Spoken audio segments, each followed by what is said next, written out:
Okay, so I'm gonna give you 5 tips for making your splits training hopefully feel better and easier and more sustainable and result in more functional splits. So the first tip is to check your sciatic nerve tension. So that can have a big impact on our hamstring flexibility, so that's a big muscle in the back of the leg, which will affect our splits. So to test that, you're gonna sit with in like a seated kind of pike position, flex your ankles, and then just fold forward just kind of naturally. Don't worry too much about like, if you know a proper, better position stretching, just kind of relax into it, but keep those ankles flexed. Then notice, what do you feel? How intense is it? And how far do you go? And I'm not pulling on my ankles or anything. Okay, so once you note that, come out, give your legs a little bit of a break. And then we're gonna repeat, don't change anything except the ankle position. So pointed ankles, make sure you're not sickling, so don't let your toes go in. Okay, so make sure they're pointing a little out or neutral. Okay, but pointed ankles and repeat. So notice, what do you feel? How far do you go? How intense is what you feel? And come out of it. So most people, so I think like 80% at least, are gonna feel that it's a little bit easier, or they go a little bit farther when the ankles are pointed. If that is true for you, then you probably would benefit from adding some nerve glides at the beginning of your stretching session, so right after the warm-up. So for the nerve glide, we're gonna go to that flexed foot position, and we're gonna go into the same position basically as a test, but go like less is more here. So I'm only gonna go till I feel a little bit of a stretch, I feel a little bit of pulling here, then I'm gonna point and come out of it, okay? So less is better for nerve stuff, okay? So flex, fold forward, point, come out of it. So flex, fold, point, out.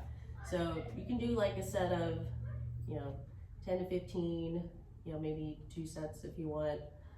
And then just repeat the test. So if everything feels better after you test, or if you do like some other stretch for your hamstrings and it feels easier after the nerve glides, that's some evidence that adding nerve glides at the beginning of your stretching will help you.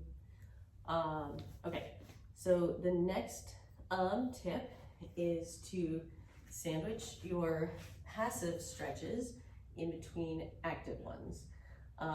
You can think of this as hitting save on the flexibility that you're maybe gaining or working on, gaining over time in your training. Okay, so adding the active stretches has a lot of benefit, and of course a lot of us need passive stretches too for actually trying to gain muscle length.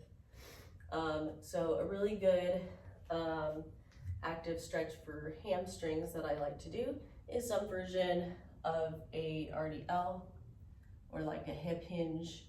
So this is for the hamstring. Okay, so if I do a split or do like a hamstring stretch here passively, then before and or after I'm going to do something like an RDL. And there's lots of other active stretches too. Split slides are another one that I like a lot. But something where you're starting to stretch your hamstring, and you can think of a similar thing for the hip flexor too, for the back leg of the split. And then your muscle though has to engage. So when I'm standing here, my hamstring is still engaged. So even if I'm not like feeling like I'm squeezing it as hard as possible, it is engaging to make sure I stay standing and don't fall over, okay? And then as I hinge, it's lengthening. So when we do these active stretches, we're not going all the way into our end range. We're maybe going kind of mid-end range, okay? So again, that tip is to sandwich passive stretches in between active stretches, okay? So we're always starting, finishing our stretching session with active stretches. So the third tip is to engage the opposing muscle of the one that you're trying to stretch.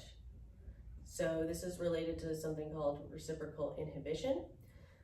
So like if I engage my quad, so the quad is going to be the opposite muscle of the hamstring. So when I engage my quad, there's actually a neurological signal sent that will relax my hamstring a little bit, okay? So if we can remember to be kind of active about that opposing muscle, we might be able to get a little bit farther into our stretch, okay?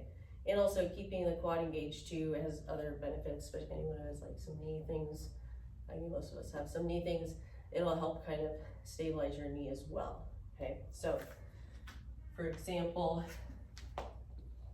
so if I'm stretching my hamstring here, I'm gonna think about that quad engagement.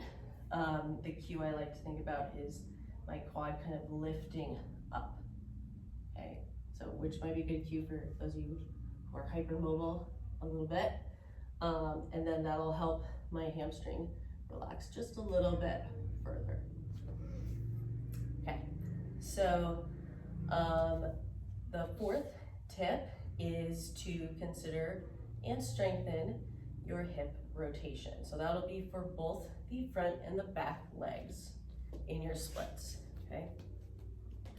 So, and I would encourage, you need to start to learn what your pelvis and your like hip sockets are shaped like, because some people actually need to work on a different type of rotation. So this is external when the leg, like thigh bone is kind of rotating out.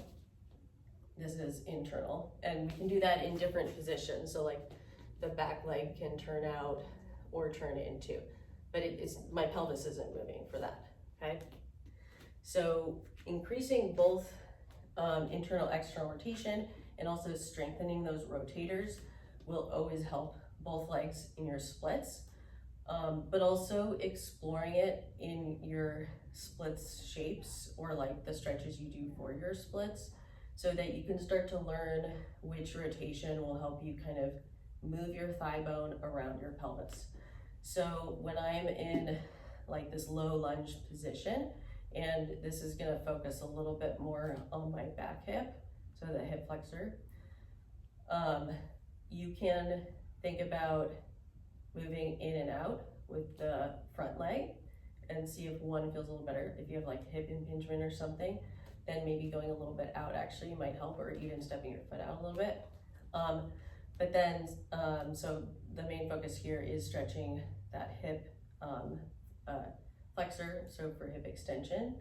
So then you can also think of turning out and see if you get a little deeper or turning a little bit in.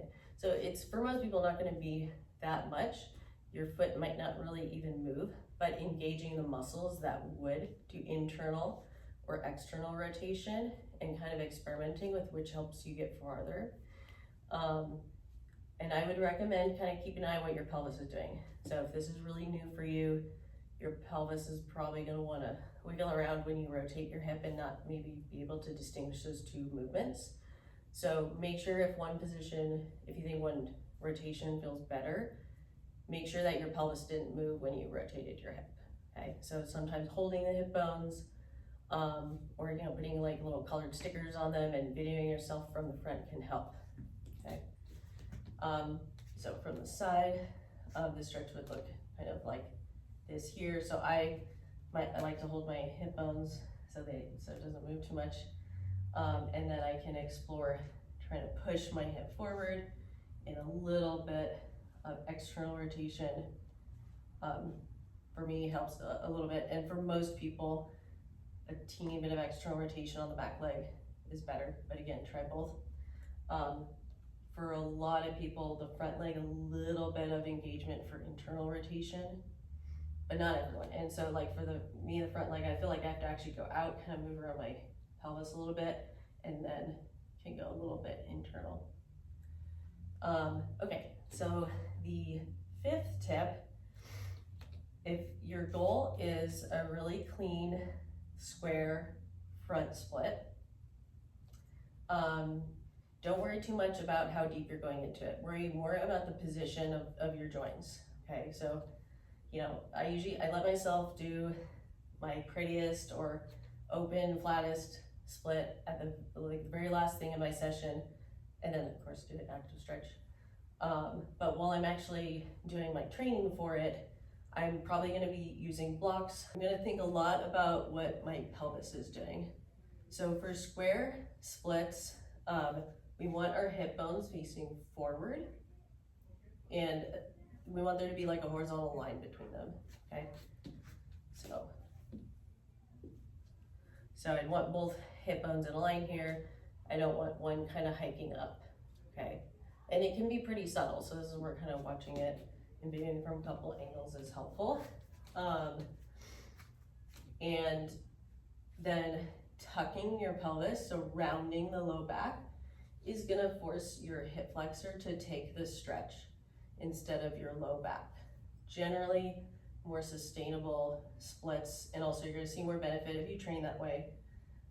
If your low back likes to bend, you know, we don't wanna make sure we're not like putting too much in the low back, those of you with bendy backs.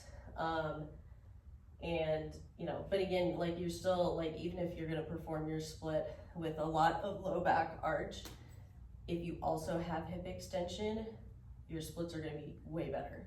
Okay, so we're gonna train it in the harder position. So tucking the pelvis, so I'm not letting my back contribute, not letting my hip hike.